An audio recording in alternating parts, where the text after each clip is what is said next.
সুদ সম্পর্কে আল্লাহ পাক বলছেন ওয়াহাল্লাল্লাহুল বাইআ ওয়া হারামার রিবা। আল্লাহ পাক বলেন আমি সুদকে হারাম করেছি আর ব্যবসাকে করেছি হালাল। ব্যবসা করো, ব্যবসার মধ্যে বরকত আসবে। সুদ নিও না, সুদ দিও না। আজকে সুদের প্রচলন চলছে। আল্লাহর আইন না থাকার কারণে এমন একটা জঘন্য ধরনের অপরাধ আমার জাতি করছে। সুদের মতো নিকৃষ্ট পাপের সাথে গোটা জাতি জড়ায় গেছে। ঠিক কিনা কর? সুদ খাওয়া এবং দেওয়া কি? জোরে বলেন কি? এই সুদের মধ্যে রয়েছে 70টি গুনাহ। সুতরাং আল্লাহ পাক বলছেন আমি সুদকে হারাম করেছি, ব্যবসাকে করেছি হালাল। এই সুদ থেকে যদি না বেরো, ফা ইল্লাম তাফআলু ফাদানু বিহারবিন মিনাল্লাহি ওয়া রাসূলি।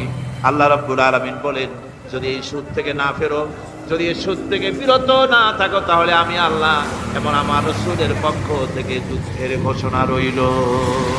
পারবে? আল্লাহ রাসূলের সাথে যুদ্ধ করতে পারবে? সুদ সম্পর্কে আল্লাহ ঘোষণা করলেন কোরআনে কারীমের মধ্যে। এবার ধনী এবং গরিব সম্পর্কে, ধনী আর গরিবের ভিতরে সম্পর্কটা কেমন হবে আল্লাহ পাক কোরআনে কারীমের মধ্যে বলে দিলেন ওয়াফি আমওয়ালিহিম হাক্কুল লিসাইলি ওয়াল মাহরুম।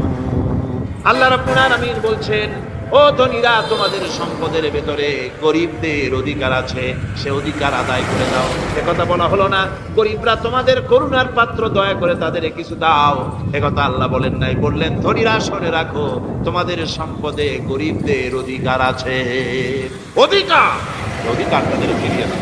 এরপরে আল্লাহ পাক বললেন কাইলা ইয়াকুনা দুলাতাম বাইনাল আগনিয়াত মিনকুম, তোমাদের সম্পদগুলি যেন তোমাদের ধনশালী লোকদের হাতে যেন পুঞ্জীভূত না হয়ে যায়। দেশের সমস্ত সম্পদ গুটি কতক লোকের হাতে যেন পুঞ্জীভূত না হয়, বরং তার যাকাত, ফিতরা, সাদকা, এককালীন দান ইত্যাদির মাধ্যমে জনগণের কাছে যেন তা পৌঁছে যায়, এক জায়গায় যেন পুঞ্জীভূত হয়ে না থাকে। এভাবে করে আল্লাহ পাক মানুষের জীবনের সাথে সম্পৃক্ত কথাগুলি বলছেন। হযরতে মূসাকে ডেকে বললেন মূসা রে, ভয় পাওয়ার কোনো কারণ নাই। প্রতিষ্ঠিত একটি সরকারের বিরুদ্ধে তোমাকে নামায় দিয়া ময়দানে তোমাকে আমি একা ছেড়ে দেই নাই। আমি আল্লাহ রাব্বুল আলামিন তোমার সাথে আছি। হাতের লাঠি ছেড়ে দাও। মূসা আলাইহিস সালাম লাঠি ছেড়ে দিলেন, লাঠি সাপ হয়ে গেল।